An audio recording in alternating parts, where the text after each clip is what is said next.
a flashing siren in the rearview mirror on a lonely stretch of highway. For most, it's a minor inconvenience. But for a black woman driving alone at midnight, it can be a terrifying roll of the dice. When an arrogant, prejudiced officer decided to violently drag her from her car on a dark county road, he thought he was above the law.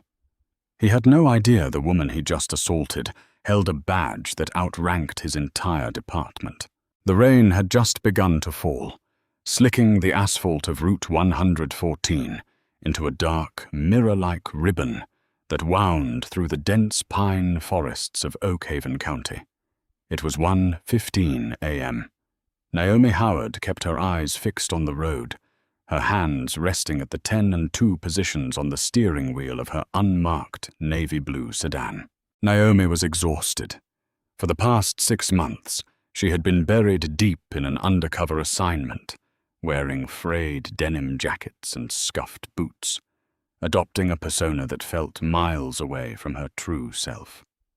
Tonight, she was finally heading home after submitting her preliminary findings to the field office. She was still dressed in her civilian clothes, a faded gray hoodie, a plain white t-shirt, and loose-fitting jeans. Her hair was pulled back into a messy bun, and the dark circles under her eyes were a testament to the 70-hour work weeks she had been pulling. All she wanted was the quiet sanctuary of her apartment, a hot shower, and a solid 8 hours of uninterrupted sleep. She checked her speedometer. She was going exactly 45 miles per hour in a 45 zone. Her blinkers worked, her registration was up to date, and she had maintained her lane with robotic precision. There was absolutely no reason for the sudden burst of red and blue lights that erupted in her rearview mirror, piercing the darkness and painting the interior of her car in erratic, strobe-like flashes. Naomi sighed, a deep, weary sound that fogged the cold glass of her window. She eased her foot off the accelerator and smoothly applied the brakes, signaling her intent to pull over onto the muddy shoulder of the highway. As the car came to a halt, the crunch of gravel beneath her tires felt unnervingly loud in the quiet night. She shifted the car into park, turned off the engine, and rolled down her window. The crisp, damp night air flooded the cabin, carrying the scent of wet pine needles and impending trouble. Behind her, a local county cruiser idled, its high beams blindingly bright. The spotlight mounted on the driver's side of the cruiser snapped on, illuminating Naomi's side mirror and casting a harsh, blinding glare directly into her eyes. It was a tactical move, designed to disorient and intimidate. Naomi knew the playbook. She had helped write parts of it for federal training seminars. Through the glare, she watched the silhouette of a broad-shouldered man step out of the cruiser. Officer Thatcher Powell adjusted his utility belt, resting his right hand casually but intentionally on the butt of his holstered sidearm as he approached.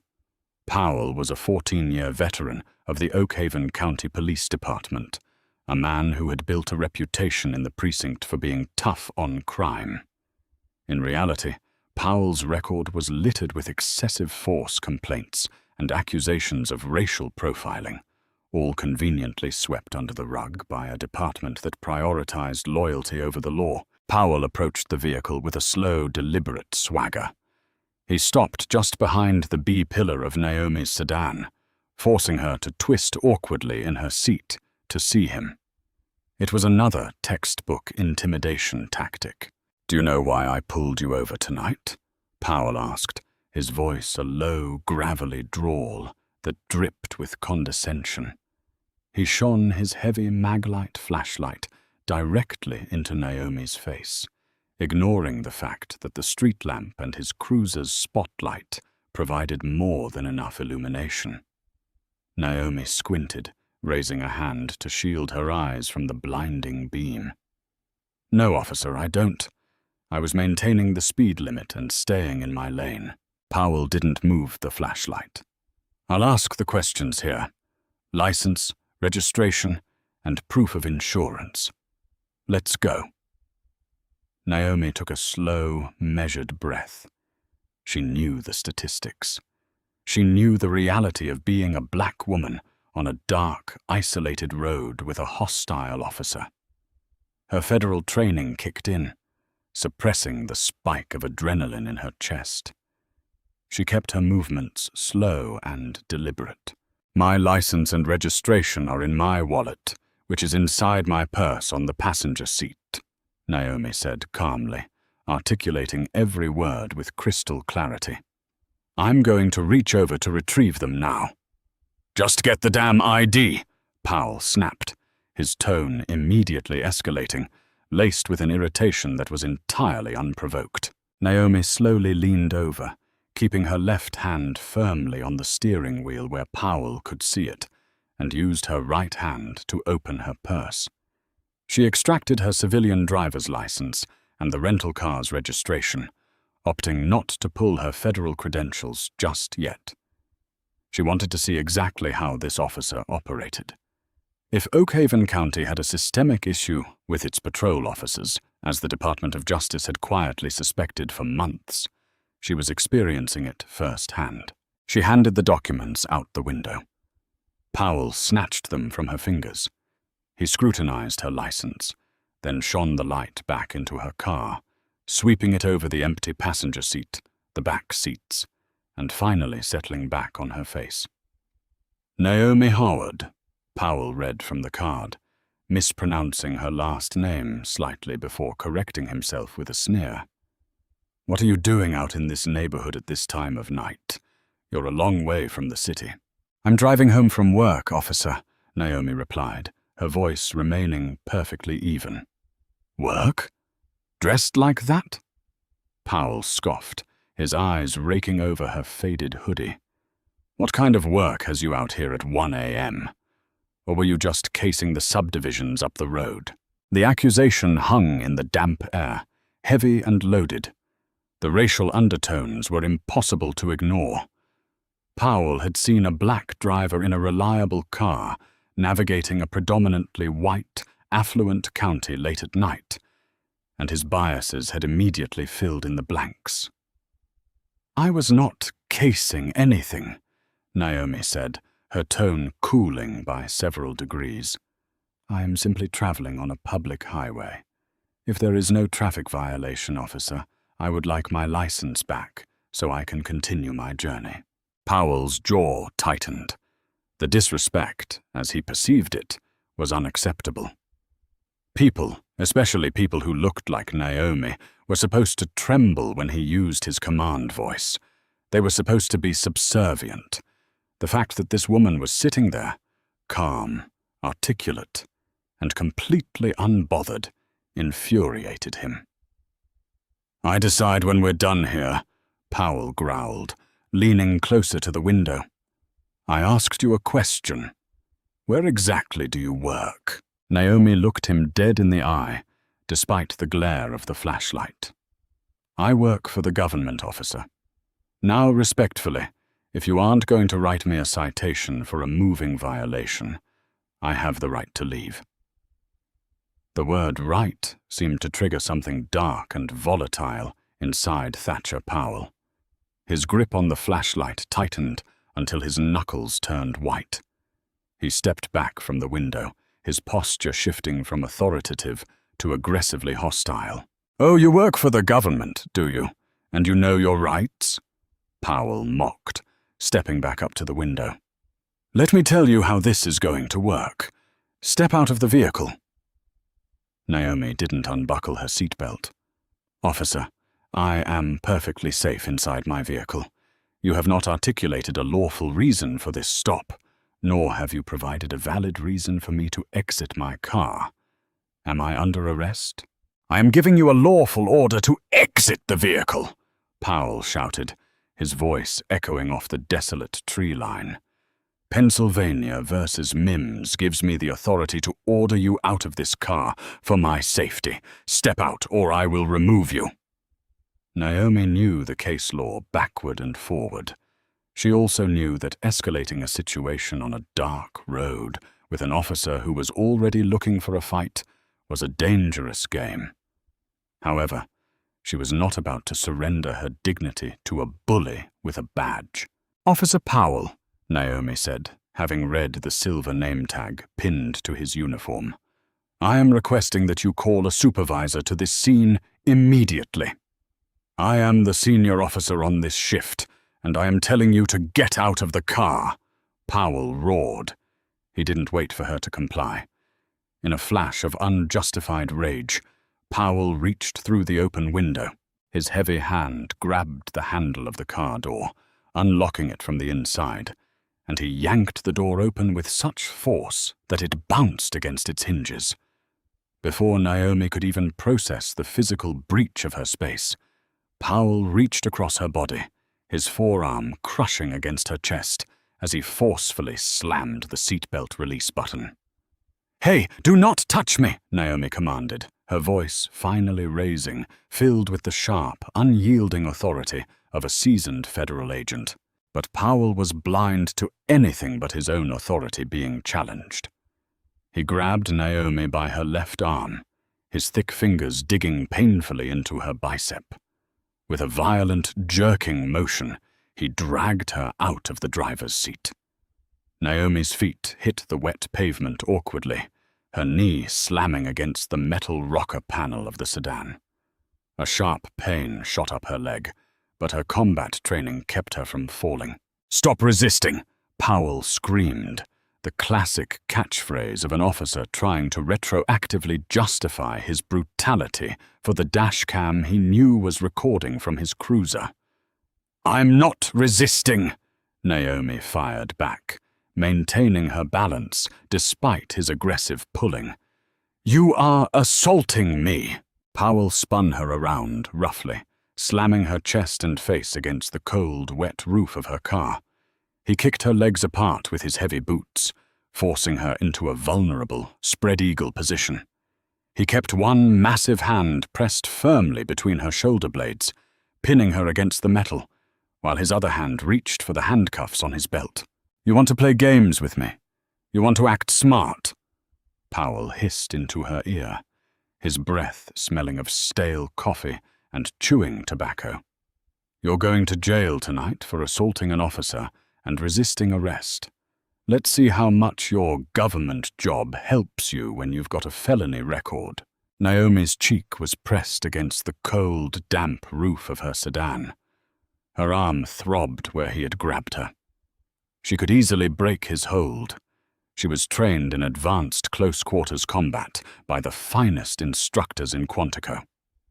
She could drop her weight, twist his wrist, and have him on the pavement in under 3 seconds. But doing so would only escalate the violence, and she needed to finish this her way. The legal way. The way that would ensure Thatcher Powell never wore a badge again. "Officer Powell," Naomi said, her voice muffled by the car roof but deadly calm. It was the kind of calm that precedes a hurricane. "In my right front pocket, there is a small leather wallet. I strongly suggest you take it out and look at it before you put those cuffs on me." Powell paused, the metal cuffs clinking in the night air. He laughed, a harsh, dismissive sound. "What is it? A PBA card? You think knowing a cop is going to get you out of this? It's too late for that." "It is not a PBA card," Naomi said softly. "Look at it." Powell scoffed, but his curiosity, or perhaps his desire to confiscate whatever she was trying to use to defend herself, got the better of him. Keeping his left forearm pressing heavily against her back, he reached down with his right hand and patted the front pocket of her jeans. He felt the hard, rectangular shape of the wallet. Roughly, he shoved his fingers into her pocket and yanked out the slim, black leather bifold. "Let's see who you think you know," Powell muttered. He stepped back just half a pace, keeping his left hand clamped on her shoulder, and used his right hand to flip the wallet open. He brought his flashlight up to illuminate the contents. The beam of light hit the polished gold metal of the badge inside, reflecting a blinding glare for a split second before the details came into sharp focus. It wasn't a local police shield. It wasn't a PBA courtesy card. It was a solid gold eagle, wings spread, sitting atop a blue and gold enamel crest. Beneath the badge, a heavy plastic identification card bore Naomi's photo. She was not wearing a faded hoodie in the picture. She was in a crisp, tailored suit. Powell's eyes traced the bold block letters printed across the top of the ID card, and all the air completely left his lungs. Department of Justice Office of the Inspector General. Special Agent Naomi Howard. Powell froze. The heavy handcuffs dangled loosely from his pinky finger, completely forgotten. The damp chill of the night suddenly felt like freezing water pouring down his spine. The Department of Justice OIG. They were the watchdogs, the federal agents who investigated corruption, civil rights violations, and systemic police brutality. They were the people who dismantled entire precincts and sent rogue cops to federal prison. Slowly, the pressure on Naomi's back vanished. Powell took a full step backward, his mouth opening and closing like a fish out of water. But no sound came out. His swagger had evaporated into the cold night air, replaced by an expression of pure, unadulterated terror. Naomi didn't rush. She slowly pushed herself off the roof of the car, standing to her full height. She brushed the rainwater and dirt off the front of her hoodie, rolled her shoulders to ease the tension in her back, and then turned to face Officer Powell. The dynamic on the desolate highway had violently inverted. The blinding lights of the police cruiser no longer felt like an interrogation spotlight. They felt like a stage light, illuminating Powell's massive career-ending mistake. Naomi reached out and calmly plucked her leather credentials from Powell's trembling hand. She snapped the wallet shut and slipped it back into her pocket. "As I was saying, Officer Powell," Naomi began, her voice ringing out clearly over the sound of the falling rain, completely stripped of any civilian deference. She was now speaking to him as his superior in every conceivable legal and professional manner. "I am Special Agent Naomi Howard. I am currently leading a federal civil rights task force investigating this specific county." Powell swallowed hard. His face, previously flushed with anger, was now completely ashen. "Agent Howard, I didn't know. The way you were dressed, it's late." "The way I was dressed?" Naomi interrupted, stepping closer to him. The height difference didn't matter. She entirely commanded the space. "Are you implying that if I were just a regular civilian, a black woman driving home in a hoodie, that dragging me out of my car by my arm and slamming me against the roof for asking a question would be standard, acceptable procedure?" "No, ma'am, that's not—" "I thought you were reaching for a weapon earlier. I had to secure the scene," Powell stammered, frantically trying to build a retroactive defense, his eyes darting toward the dashcam in his cruiser, realizing with horror that it had captured the entire unprovoked assault. "Save it, Thatcher," Naomi said, using his first name to utterly strip away his authority. "I kept my hands visible. I communicated my actions. You lost your temper because a woman you deemed beneath you dared to ask for a supervisor. And worse, you just proved every single allegation sitting in my file back at the field office." Just then, the roar of a high-powered engine cut through the night. A large, black SUV with heavily tinted windows and exempt license plates tore around the bend of the highway, its hidden grille lights flashing alternating red and blue. It pulled up aggressively, cutting off Powell's cruiser and effectively boxing him in. The doors of the SUV opened, and two figures stepped out into the rain, wearing tactical vests emblazoned with FBI across the front. The lead agent, a A tall, imposing man with graying temples approached the scene rapidly. "Naomi, you good?" asked Supervisory Special Agent Gregory Pierce, his eyes locking onto Powell, sizing him up instantly as a threat. "I'm fine, Greg," Naomi said, not taking her eyes off Powell. "Officer Powell and I were just having a very revealing conversation about constitutional rights and excessive force." Pierce looked at Powell, then at the dented roof of Naomi's rental car, and finally at the muddy scuff mark on Naomi's jeans. Pierce's expression hardened into granite. "I received your emergency beacon, Agent Howard," Pierce said formally, though his voice dripped with menace aimed at the local cop.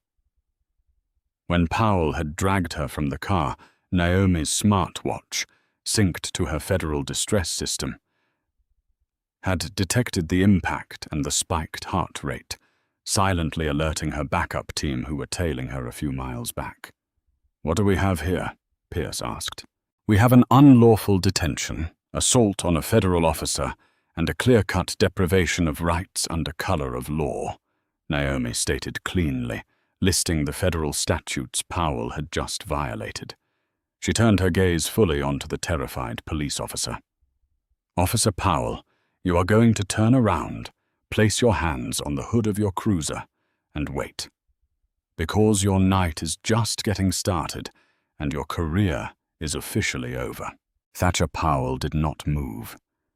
He stood frozen in the relentless downpour, the red and blue emergency lights reflecting off the wet asphalt and illuminating the sheer panic plastered across his face. The reality of his situation was crashing down on him with the weight of a collapsing building. This wasn't a civilian he could intimidate into silence.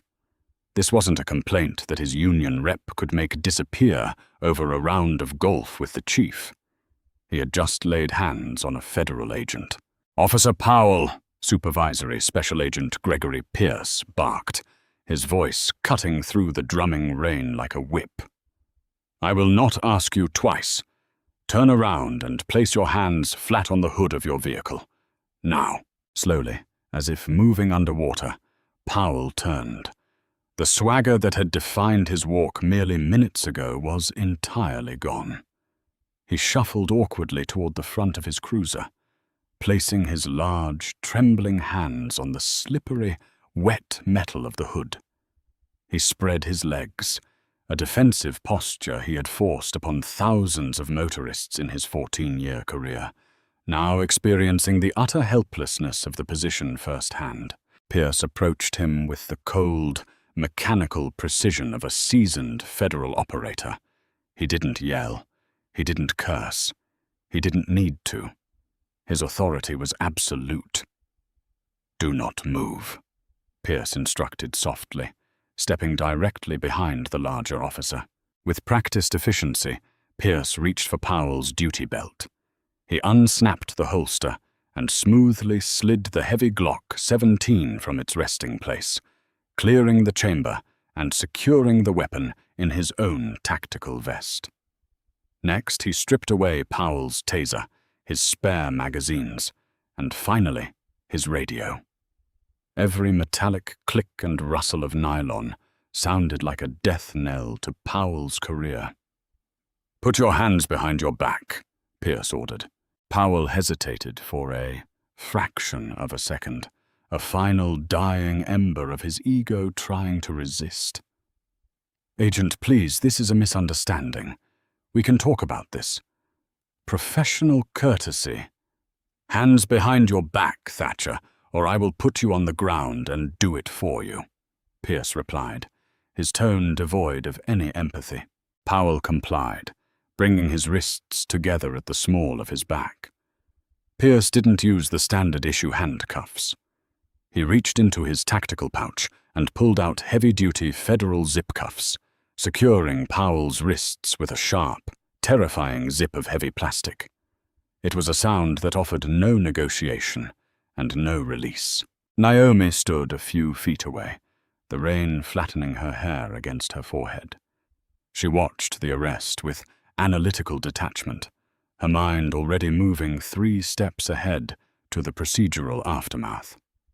She felt the dull ache in her shoulder, where Powell had wrenched her arm, a physical reminder of why she had spent the last 6 months away from her family, sleeping in cheap motels and drinking burnt coffee to build this case. "Search him," Naomi instructed Pierce. "Empty his pockets." Pierce patted Powell down thoroughly, pulling out a personal cell phone, a heavy ring of patrol keys, and a thick leather wallet. Pierce tossed the items onto the hood of the cruiser.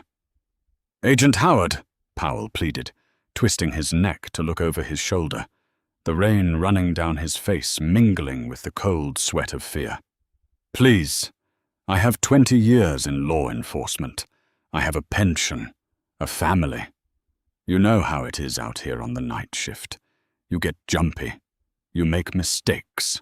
Naomi walked slowly around the front of the cruiser until she was standing directly in Powell's line of sight. She looked at him not with anger, but with a profound, piercing disgust. "A mistake is misreading a license plate, Thatcher," Naomi said, her voice eerily calm over the idling engines.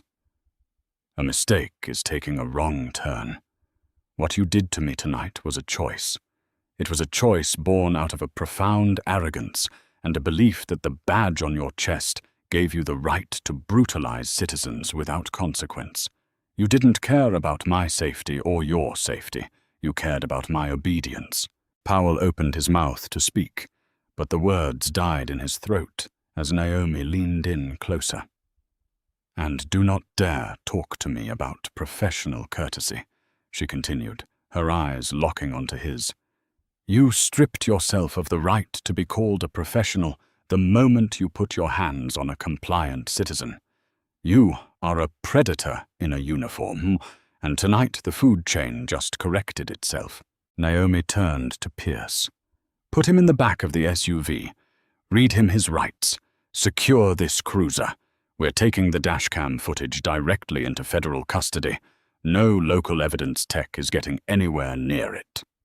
"Copy that," Pierce said, grabbing Powell firmly by the bicep and guiding the heavy man toward the black SUV. As Powell was forced to duck his head and slide into the caged back seat of the federal vehicle, the reality of his new existence locked into place with the heavy slam of the door. He was no longer the apex predator of Oakhaven County. He was a federal prisoner. Naomi walked back to her rented sedan. She leaned inside, grabbing her soaked hoodie and wringing out the hem before taking a deep, centering breath. Her undercover operation was officially blown, but the explosion was going exactly according to plan. She reached into the center console and pulled out an encrypted satellite phone, dialing the direct line to the Assistant Attorney General in Washington. "Howard," a crisp voice answered on the second ring. "Operation Glasshouse is a go," Naomi said, staring out at the flashing lights piercing the dark woods. "We have our inciting incident. Officer Thatcher Powell just provided us with everything we need for the warrants. Assault, unlawful detainment, civil rights violations, all on his own dash cam." "Are you injured, Naomi?" the voice asked, shifting instantly from bureaucratic to concerned. "I'm fine. Bruised ego, bruised shoulder. Nothing a conviction won't fix," she replied. "Pierce has him in custody. We are proceeding to the Oakhaven precinct now." "Copy that. The raid teams are staging at the county line. The moment you cross the threshold, they roll in. Good hunting, Agent Howard." The line clicked dead. Naomi tucked the phone away and walked over to the SUV, climbing into the passenger seat beside Pierce. She looked at Powell in the rearview mirror. He was slumped against the reinforced glass, staring blankly at his zip-tied wrists. "Drive," Naomi said softly. "Let's go wake up the captain." The Oakhaven County Police Department was a brick fortress built in the late 70s, a brutalist structure that sat in the center of town like a concrete scar. At 2:45 a.m., the precinct was a portrait of administrative lethargy. A single dispatcher sat behind bulletproof glass, scrolling aimlessly through a social media feed, while a half-empty pot of coffee burned on a hot plate in the break room. The night shift commander, Captain Richard Donovan, was asleep in his office, his feet propped up on a desk littered with unfiled use-of-force reports. The quiet was shattered when 3 black, unmarked SUVs skidded to a halt directly in front of the precinct's main entrance, completely blocking the handicap spaces and the front steps. The doors opened simultaneously, and heavily armed federal agents poured out into the rain. Naomi and Pierce led the charge. Naomi was still in her civilian clothes, but she had thrown a black tactical windbreaker over her damp hoodie, the large yellow letters FBI/DOJ blazing across her back. Her gold badge was now clipped securely to her belt, sitting prominently next to her holstered sidearm. They breached the double doors of the precinct with commanding force. The heavy glass doors slammed open, echoing like a gunshot through the empty lobby. The dispatcher behind the glass jumped, dropping her phone. "Federal agents, nobody move!" Pierce shouted, his voice echoing off the linoleum floors. Naomi didn't stop at the desk. She marched straight toward the secure double doors that led to the bullpen and the captain's office, swiping a master federal bypass card she had acquired during her undercover prep.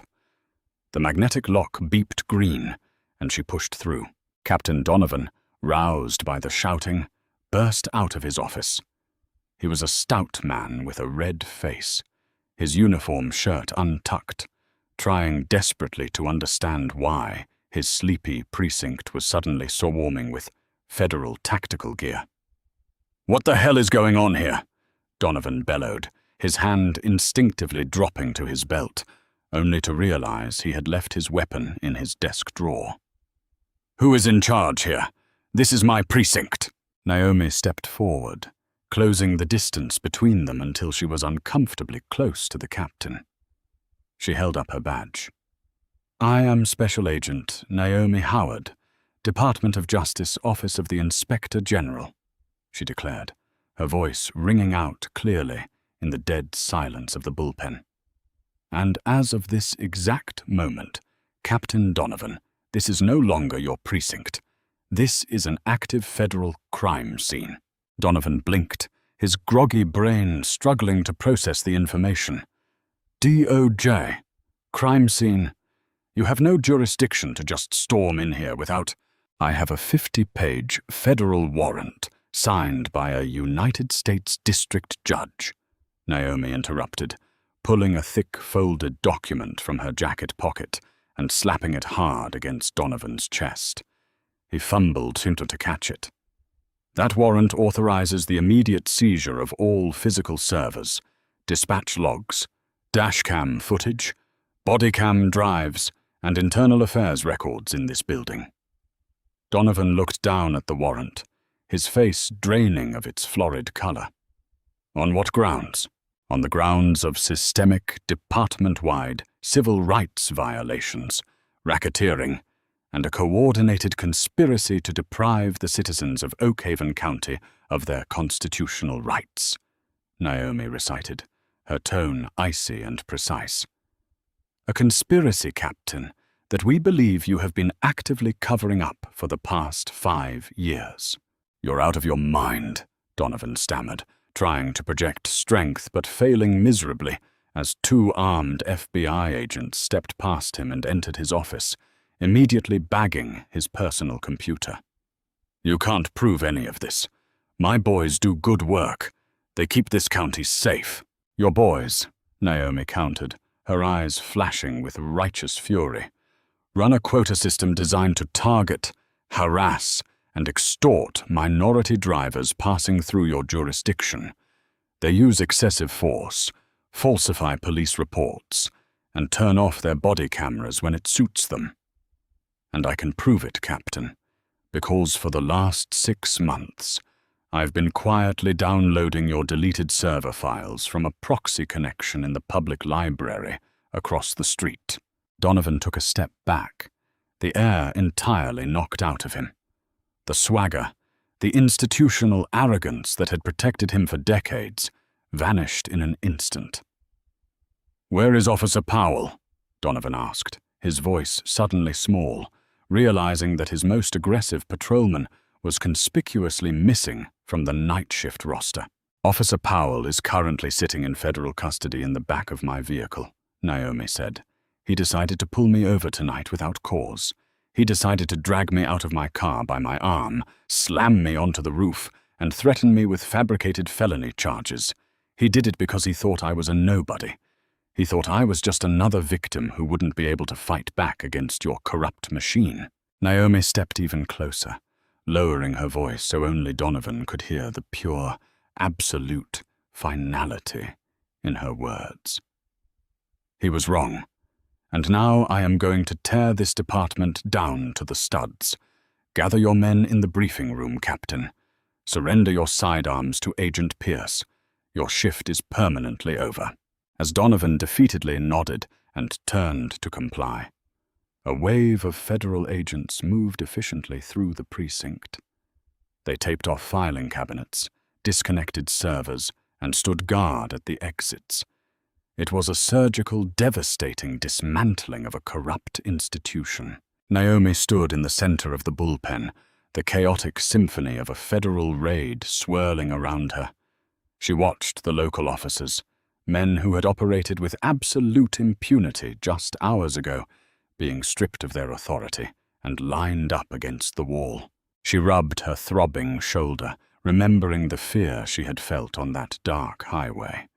It was a fear millions of people lived with every single day, the fear of a badge worn by a monster. Tonight, for one precinct, the monsters were finally facing the light. Agent Pierce walked up to her, holding a stack of hard drives. "We've got the internal affairs vault secured, Naomi. It's worse than we thought. Hundreds of buried complaints. We're going to need a bigger team to process all of this. Call Washington. Tell them to send the cavalry," Naomi said, a hard, satisfied smile finally touching the corners of her mouth. "We're going to be here a while." She turned and looked out the heavy glass windows of the precinct, out into the rainy night. Thatcher Powell was sitting in the back of the SUV, staring at the walls of a cage he had built for himself. The flashing federal lights painted the building in stark, unforgiving colors.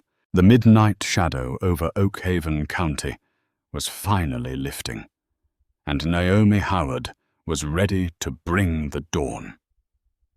The drive from the corrupted, crumbling brick fortress of the Oak Haven County precinct to the towering glass and steel citadel of the Federal Bureau of Investigation field office in the city took exactly 90 minutes.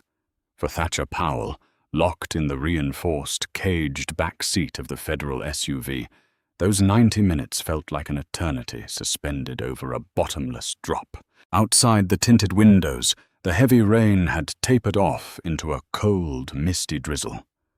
The dark pine forests of his county, his territory, where his word had been absolute law, gave way to the sprawling, illuminated highways of the metropolitan area. The flashing lights of the city reflected off the wet pavement, a stark contrast to the isolated shadows where he had preferred to operate. Every time the SUV hit a bump, the heavy plastic zip cuffs bit brutally into Powell's wrists. He was sweating profusely, his uniform shirt sticking to his back. His mind raced, desperately cycling through the survival tactics he had learned over 14 years of manipulating the system. He thought about calling his union representative. He thought about the fraternal order, the blue wall of silence that had always protected him. But as he stared at the back of Supervisory Special Agent Gregory Pierce's head in the driver's seat, and Special Agent Naomi Howard in the passenger seat, calmly reviewing data on an encrypted tablet, a chilling realization washed over him. The blue wall didn't extend to the federal government. The FBI didn't care about the local union. The Department of Justice OIG wasn't going to look the other way over a few beers at the local lodge. They were here to burn his world to the ground. The SUV descended into the secure underground parking garage of the federal building. The heavy steel gates rolled shut behind them with a deafening metallic clang that finalized Powell's separation from the outside world. Pierce parked the vehicle in a designated high-security bay. He and Naomi stepped out, their boots echoing sharply against the concrete floor. Pierce opened the rear door and grabbed Powell by the arm, hauling him out into the harsh, fluorescent light of the garage. "Walk," Pierce commanded.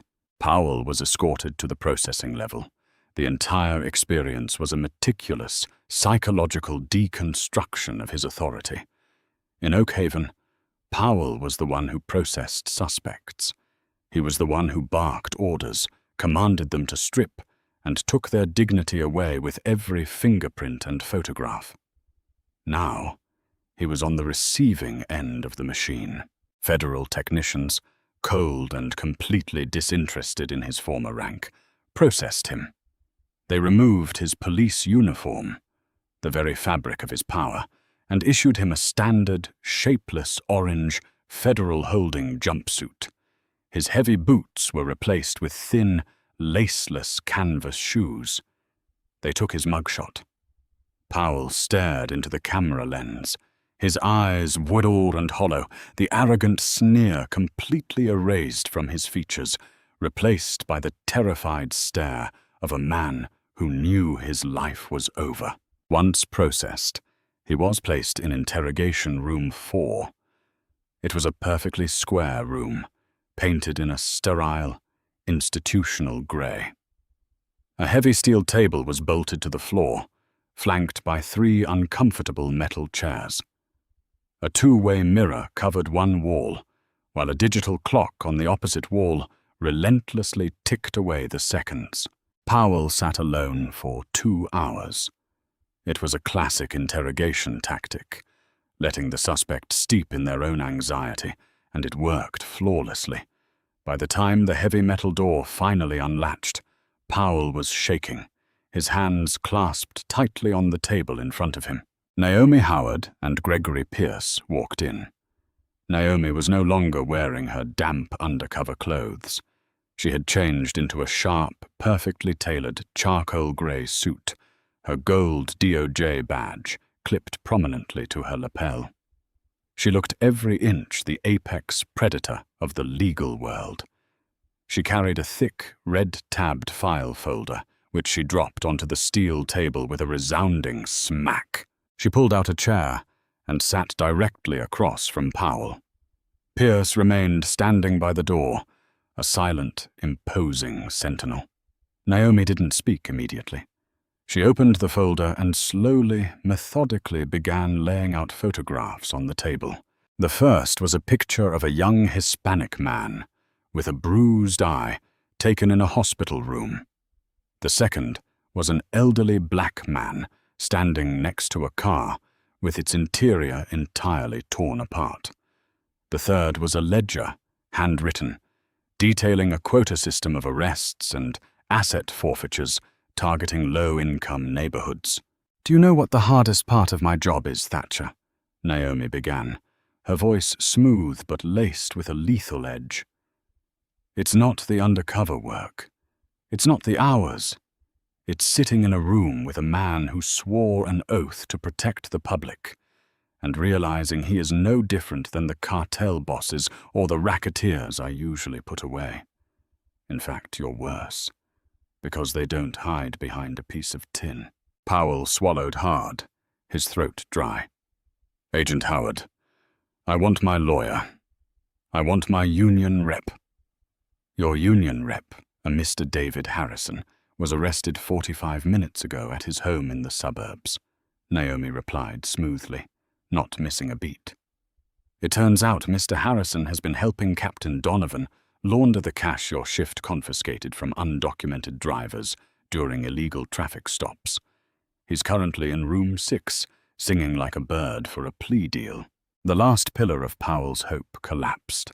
He slumped back in his chair, the color completely draining from his face. As for your lawyer, Naomi continued, tapping a finger on the table, you are entitled to one. But before we officially begin questioning, I am obligated to inform you of the charges the United States Attorney is currently drafting against you. Naomi pulled a sheet of paper from the file. Aggravated assault on a federal officer, deprivation of rights under color of law, a federal civil rights violation, conspiracy to commit extortion, obstruction of justice for the 7 times we can prove you intentionally disabled your body camera before beating a suspect, and violations of the Racketeer Influenced and Corrupt Organizations Act, or RICO. Because your precinct wasn't operating as a police department, Thatcher. It was operating as a criminal enterprise. RICO? Powell whispered, his voice cracking. That's for the mob. If it acts like the mob, and it extorts like the mob, the Department of Justice treats it like the mob, Pierce chimed in from the door, his voice echoing coldly in the small room. Naomi leaned forward, resting her arms on the table, closing the physical distance to intensify the psychological pressure. We have the servers, Thatcher. We have the deleted text messages. We have the dispatcher logs showing how you actively hunted specific demographics. But most importantly, we have the dash cam footage from tonight. She slid a sleek black tablet across the table and tapped the screen. The video began to play. It was perfectly clear in high definition, capturing the dark, rainy highway. It showed Naomi's vehicle pulled over. It showed Powell approaching. And then, the audio kicked in. What kind of work has you out here at 1 a.m.? Or were you just casing the subdivisions up the road? Powell closed his eyes, physically turning his head away from the screen, unable to watch his own arrogance immortalized in digital perfection. Oh, you work for the government, do you? And you know your rights? Let me tell you how this is going to work. The video showed Powell violently yanking the door open, lunging into the car, and dragging Naomi out by her arm. It showed him slamming her against the roof, his massive frame pinning her down. Naomi paused the video right at the moment Powell's forearm was crushed against her back. Look at it, Naomi commanded, her voice dropping to a dangerous whisper. Powell slowly opened his eyes and looked at the frozen frame. That is what 20 years in federal prison looks like, Naomi said quietly. You didn't know who I was. You didn't care. You saw a black woman alone in the dark, and you thought, here is someone I can break. You thought you were the predator, but you were just the bait, Thatcher. We needed a blatant, undeniable on-camera civil rights violation to secure the federal takeover of your department. And you walked right into the trap, completely blinded by your own prejudice. Powell lowered his head, tears of absolute defeat welling in his eyes, dropping onto the stainless steel table. He was a broken man, stripped of his armor, facing the terrifying might of the United States government. I have a daughter, Powell sobbed, a pathetic, desperate attempt to invoke sympathy. She's in high school. If I go to federal prison, she'll have nothing. Naomi's expression did not soften. You should have thought about your daughter before you terrorized other people's children on the side of the highway. I don't feel sorry for you, Thatcher. The only people I feel sorry for are the victims who didn't have a gold badge in their pocket to stop you. Naomi stood up, buttoning her suit jacket. She gathered her files, leaving the tablet on the table with the paused frame of his assault burning brightly. We are done here, Naomi said, turning toward the door. Agent Pierce, transfer the prisoner to pre-trial holding. I need to get to the courthouse. The U.S. Attorney is filing the indictments at noon. As the heavy steel door closed behind them, the click of the lock echoed like a gunshot, sealing Thatcher Powell in his new, inescapable reality. 14 months later, the sky above the federal courthouse in the city was a brilliant, cloudless blue. The air was crisp, and the plaza was swarming with news vans, reporters, and citizens holding signs demanding accountability. It was the culmination of one of the most high-profile police corruption trials in the state's history. Inside courtroom 3B, the atmosphere was electric with tension. The mahogany walls and high, vaulted ceilings projected the solemn weight of the federal judicial system.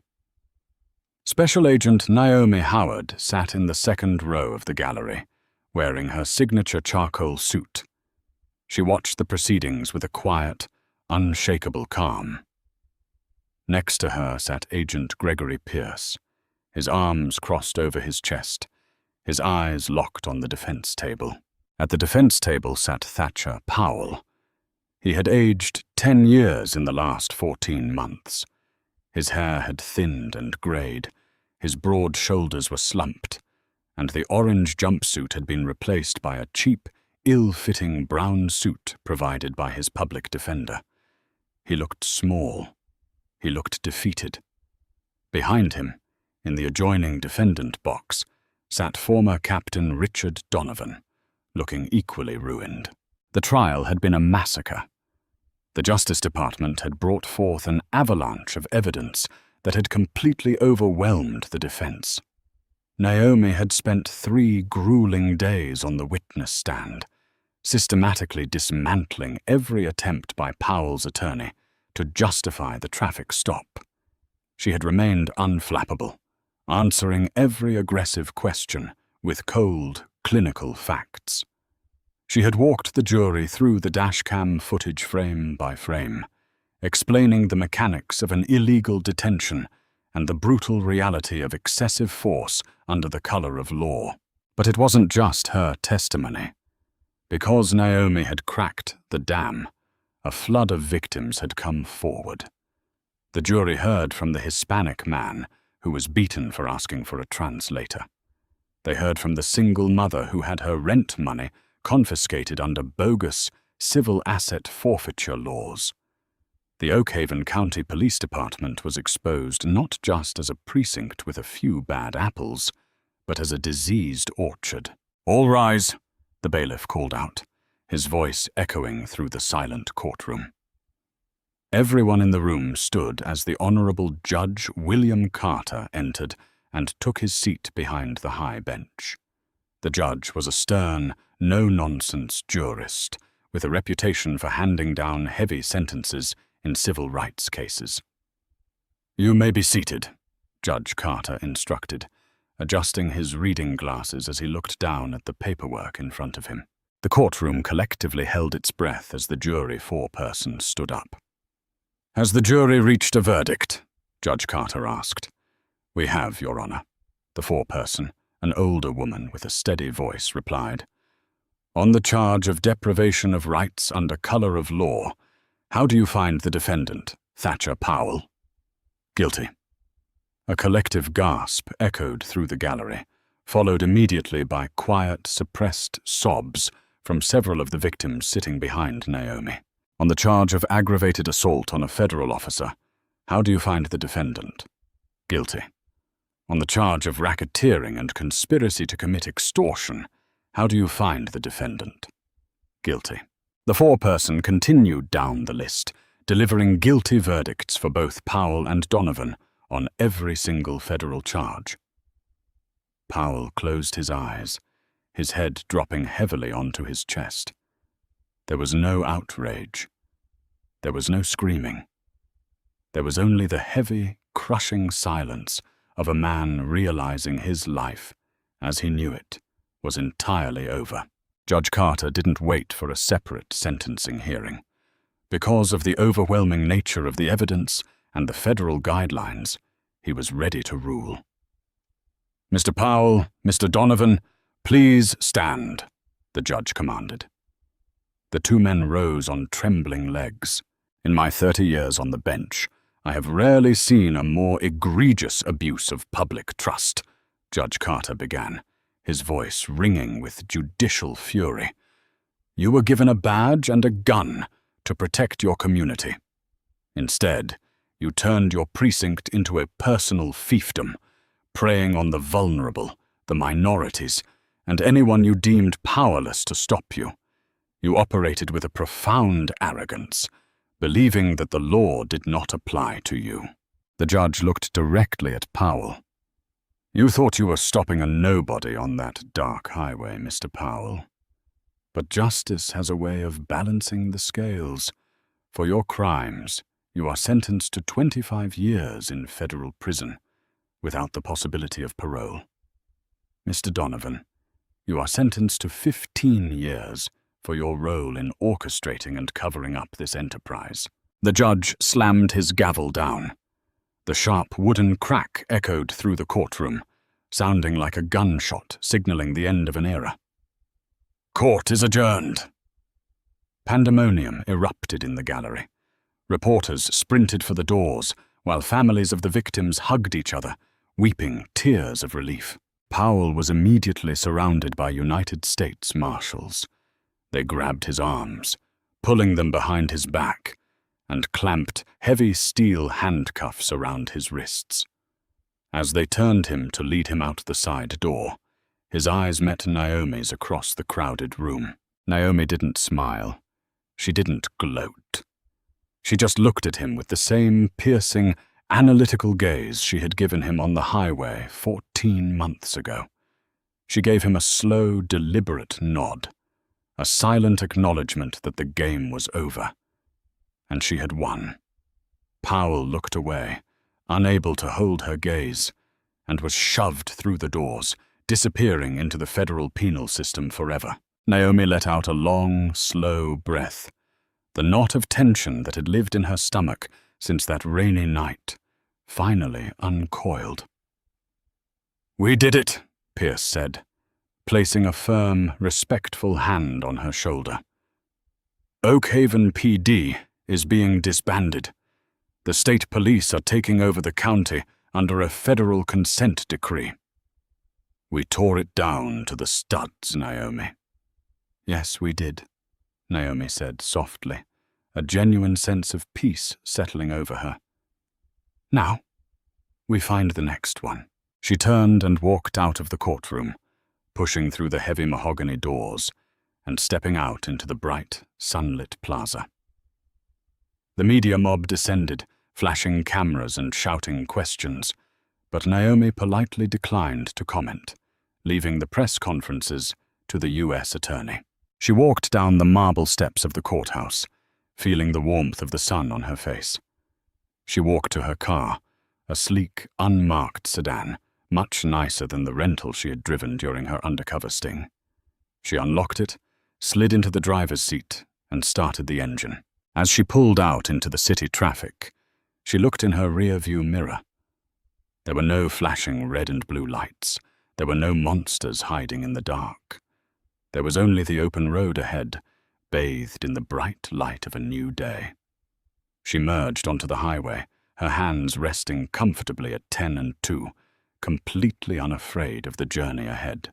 If you felt the adrenaline of this real-life showdown and love stories where justice finally catches up with the untouchables, don't forget to hit that like button. Every like helps expose these stories to a wider audience. If you want to hear more intense, satisfying tales of corrupt empires crumbling and true heroes standing their ground, make sure you subscribe to the channel and ring the notification bell.